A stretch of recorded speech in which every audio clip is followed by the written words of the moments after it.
La Fabrique Audio présente La Petite Histoire.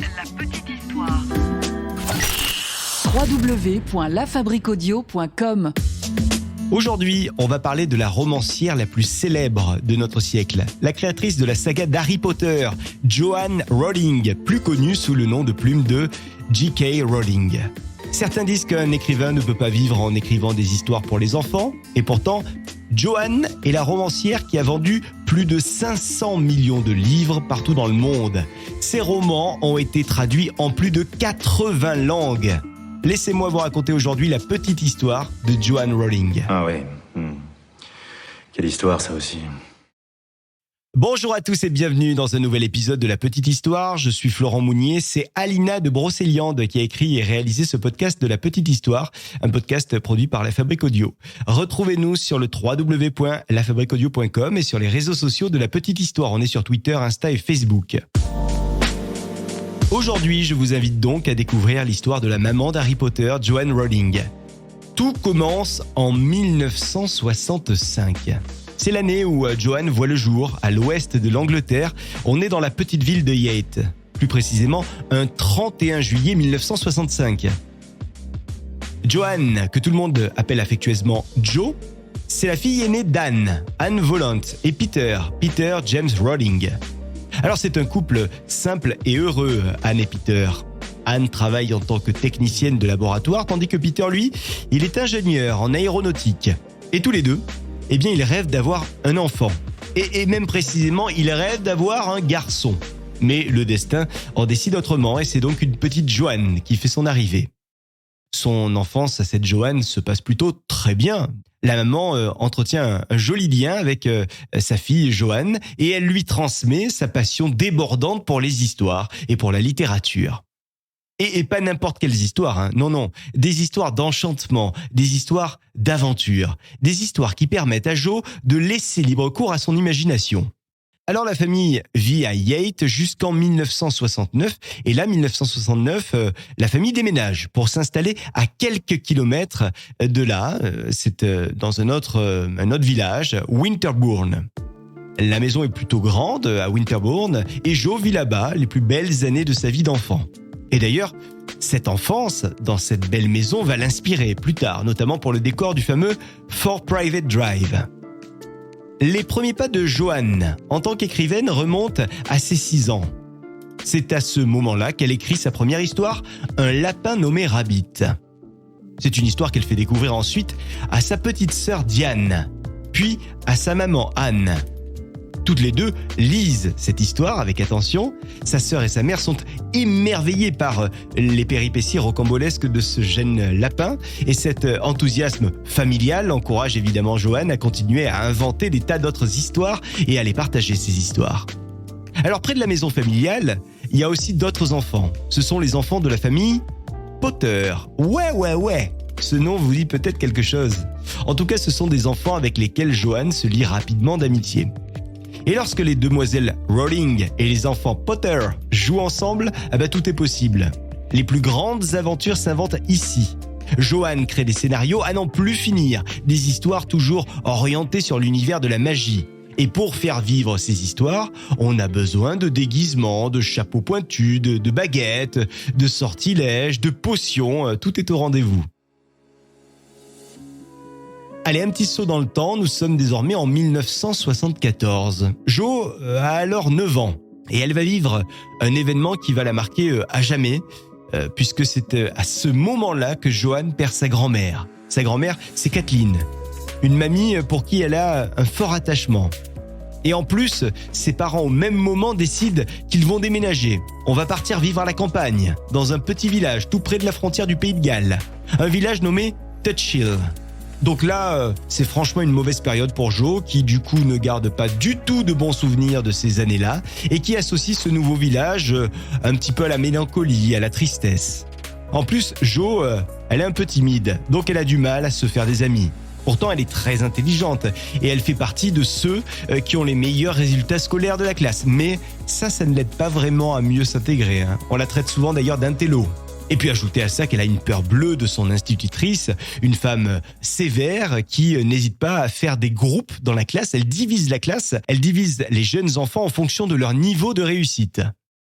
Alors malgré ça, Jo, elle vit dans un décor à la Charles Dickens et ça lui plaît, même si elle n'est pas heureuse à ce moment-là de sa vie. Eh bien ces décors l'inspirent quand même énormément pour toutes les histoires qu'elle a en tête. Sa maison à elle se situe tout près de la forêt de Dean, une forêt que Jo aime imaginer comme étant hantée. À cette époque, elle traverse régulièrement cette forêt. Elle la traverse pour se rendre à l'église. Et elle y fait quelques heures de ménage à l'église pour gagner un petit peu d'argent de poche. C'est d'ailleurs dans cette église qu'elle écrit notamment une courte histoire d'aventure. Une histoire qui évoque les 7 diamants maudits ainsi que les mésaventures de ceux qui sont en possession de ces diamants. Comme vous le voyez donc, l'imaginaire de Joanne continue d'être en ébullition où qu'elle soit. Les années passent encore, nous sommes désormais en 1980, Jo est alors adolescente et elle commence à se passionner pour les langues. En parallèle, elle continue à inventer ses petites histoires à elle, mais elle évolue dans sa manière de les raconter. Elle donne à ces petites histoires un ton plus sec, plus ironique. Et c'est ce ton qui va la suivre ensuite et qui va devenir sa patte à elle, son style d'écriture, un style reconnaissable entre mille. C'est dans ces mêmes années que la mère de Jo, Anne, tombe malade. On lui diagnostique une sclérose en plaques. Alors Jo, elle fait tout son possible pour ne pas montrer sa tristesse à sa famille, à ses amis et puis surtout à sa maman. Mais pour elle, c'est à nouveau un chamboulement. Elle fait face à la dégradation de la santé de sa mère, mais du haut de ses 15 ans, à l'âge où les ados habituellement sont un petit peu dans l'insouciance, eh bien Jo, elle mûrit plus rapidement que les autres. Côté études, Jo obtient un diplôme après avoir passé 1 an de stage à la Sorbonne à Paris. Et puis elle finit par partir s'installer à Clapham, dans le sud-ouest de Londres. Là-bas, elle va vivre de petits jobs, dont un qui va rester gravé dans sa mémoire. Secrétaire bilingue pour Amnesty International. Et dans le cadre de ce job, eh bien, elle reçoit de nombreuses lettres qu'elle doit lire, décortiquer, qu'elle doit trier, et des lettres qui viennent souvent de personnes qui sont condamnées à mort. Des personnes qui doivent lutter pour rester en vie et qui donc envoient ces lettres à Amnesty International. Ce sont des victimes de torture, des victimes de régimes totalitaires. Et alors elle lit toutes ces lettres une par une. Et chaque fois, ça peut pas rater. Elle est bouleversée. Elle en fait même très souvent des cauchemars. C'est vraiment une époque là aussi un petit peu dure pour elle. Alors à cette époque d'ailleurs, sa passion pour l'écriture ne la quitte toujours pas. Ça lui permet aussi de se concentrer sur d'autres choses peut-être de temps en temps plus légères. Elle écrit 2 romans à ce moment-là, mais ces 2 romans ne seront jamais publiés. Année 1990, une année qui à nouveau va changer sa vie. Oui, parce que c'est enfin le moment où germe l'idée de cette histoire passionnante qui va faire d'elle la romancière que l'on connaît, l'histoire d'un apprenti sorcier, j'ai nommé Harry Potter. Et cette même année 1990, Jo décroche aussi un job comme secrétaire à la Chambre de commerce de Manchester. Elle décide donc de s'installer là-bas, à Manchester. Et c'est lors d'un voyage en train que l'inspiration lui arrive. Elle est là dans son train et elle imagine d'un coup l'histoire d'un petit garçon qui ignore qu'il est un sorcier et qui reçoit une invitation pour se rendre dans une école de sorcellerie.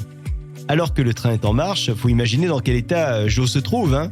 Elle est surexcitée par ce personnage qui vient de débarquer dans sa vie quelques minutes avant. Et du coup, il y a plein d'idées qui lui arrivent, qui naissent, qui jaillissent de toutes parts. Ça n'arrête pas dans sa tête, c'est en ébullition. Sauf que Jo, elle est dans le train et devinez quoi, ce jour-là, elle n'a rien pour écrire, pas de stylo, pas de papier, rien. Donc elle fait tout de mémoire. Elle passe l'intégralité de son voyage à imaginer cette histoire du petit sorcier, à identifier les personnages, notamment celui de Ron, pour lequel elle s'inspire de son ami Shane Harris, mais aussi celui du personnage de Hagrid. Elle imagine aussi des fantômes qui vont hanter l'école dans un château datant du Moyen-Âge qui se situerait en Écosse, le pays où ses parents se sont rencontrés. Donc encore une fois, vous le voyez bien, elle se nourrit de ses souvenirs à elle. À son arrivée à la gare de King's Cross, énormément d'idées ont déjà pris forme. Et pour elle, c'est une évidence, elle va écrire l'histoire de ce petit sorcier. Alors, elle court le plus vite possible pour aller prendre un cahier, un stylo, et puis elle retranscrit évidemment un maximum d'éléments qu'elle a en tête sur des dizaines et des dizaines de feuilles de papier qu'elle noircit sans arrêter et qu'elle stocke dans une boîte à chaussures. Une boîte à chaussures qui ne la quittera plus jamais. On peut dire que l'inspiration est au rendez-vous ce jour-là pour Jo. Joe qui met donc plusieurs années à développer cette histoire de l'apprenti sorcier. Entre-temps, il y a pas mal de choses qui arrivent dans sa vie. Il y a sa maman qui décède. Et à ce moment-là, elle quitte l'Angleterre. On est en 1992 pour s'installer pendant quelque temps au Portugal. Arrivée au Portugal, elle fait la rencontre de Jorge Arantes, qui est un journaliste de télé au Portugal. Et vraisemblablement, c'est le coup de foudre, l'énorme coup de foudre. Quelques mois plus tard, tous les deux se marient. Ils mettent même au monde une petite Jessica. Mais le bonheur est de courte durée parce qu'en fait, Jorge est très violent. Et donc, Joe décide de le quitter. Elle divorce à peine quelques mois après la naissance de leur fille. Et à ce moment-là, faut imaginer dans quel état elle se trouve, Jo. Elle est totalement perdue, elle est triste, elle est seule avec ce bébé. Et donc, elle décide de prendre le peu d'affaires qu'elle a et de partir s'installer en Écosse, à Édimbourg. Et c'est là-bas en Écosse qu'elle finit l'écriture de son roman. Le premier tome d'Harry Potter à l'école des sorciers est publié en 1997. Et puis, vont suivre évidemment tous les autres tomes, 6 autres tomes dont le dernier a été publié en 2007. La saga suscite donc un intérêt énorme à l'époque et Hollywood ne tarde pas à lui proposer une adaptation pour le cinéma. Et la suite, vous la connaissez évidemment. J.K. Rowling reste la romancière incontournable de ces dernières décennies. Elle a fait des records de vente de livres à travers le monde. On dit même qu'elle est plus riche que la reine d'Angleterre, c'est dire. En tous les cas, elle continue aujourd'hui à développer cet univers magique qu'on aime tant, l'univers de ses romans, notamment avec la saga des animaux fantastiques. Et bien voilà pour cette petite histoire qu'Alina de Brocéliande a eu le plaisir d'écrire pour nous. Merci de l'avoir écouté. Si cet épisode vous a plu, la seule chose qu'on vous demande, c'est évidemment de liker, partager, commenter. Une histoire qui a été mixée par Sébastien Girard. J'ai eu le plaisir de la narrer. On se retrouve dans une semaine avec une autre petite histoire. À très vite. La Fabrique Audio présente La Petite Histoire.